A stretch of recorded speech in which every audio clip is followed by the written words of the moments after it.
போர்ச்சியாவின் புனித நினோ. இடம் தெரியவில்லை. காலம் 4ஆம் நூற்றாண்டு. பாதுகாவல் குணப்படுத்துவதற்கும் உதவி செய்வதற்கும். சிறப்பு: ஜார்ஜியாவின் பாதுகாவல். திருவிழா நாள் ஜனவரி 14.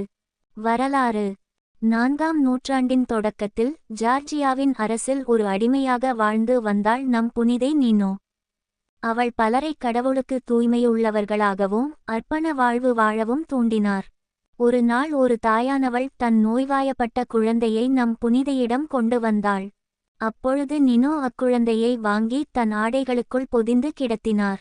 பின்பு அக்குழந்தையை அதன் தாயிடம் ஒப்படைத்தாள். அப்போது அக்குழந்தை சுகமடைந்திருந்தது.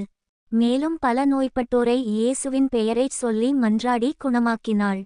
நினோவின் அற்புதத்தை அறிந்த ஜார்ஜியாவின் அரசி தனது நோயை சரி செய்ய வேண்டி நினோவை தன் அரண்மனைக்கு அழைத்தாள். ஆனால் நம் புனிதை ஒரு அடிமை எப்படி அரசியின் இல்லத்தில் நுழைவது என்று கூறி மறுத்துவிட்டாள். எனவே ஒருநாள் அரசியாரே நினோவை பார்க்க அவளை தேடிச் சென்று அங்கே நம் புனிதை அரசிக்காக வேண்ட தன் ஆடையில் பொதிந்து அவளின் நோயை நீக்கினாள்.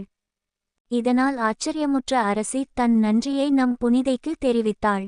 அதற்கு நினோ, இந்த நன்றிக்கு உரியவள் நான் இல்லை, மாறாக ஆண்டவராம் இயேசு கிறிஸ்துவே என்று கூறினாள். அரசரும் பொன் வெள்ளி என்று அவளுக்கு அனுப்ப முயற்சித்தார். ஆனால் நம் புனிதை அவை அனைத்தையும் திரும்ப அனுப்பிவிட்டாள்.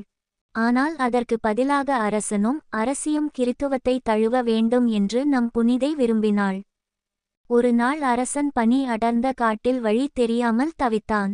அப்பொழுது அவன் கிறித்தவத்தை தழுவுகிறேன் என்று கூறி செபித்தான். உடனே அந்த காட்டில் அடர்ந்த பனி அப்படியே காணாமல் போய்விட்டது.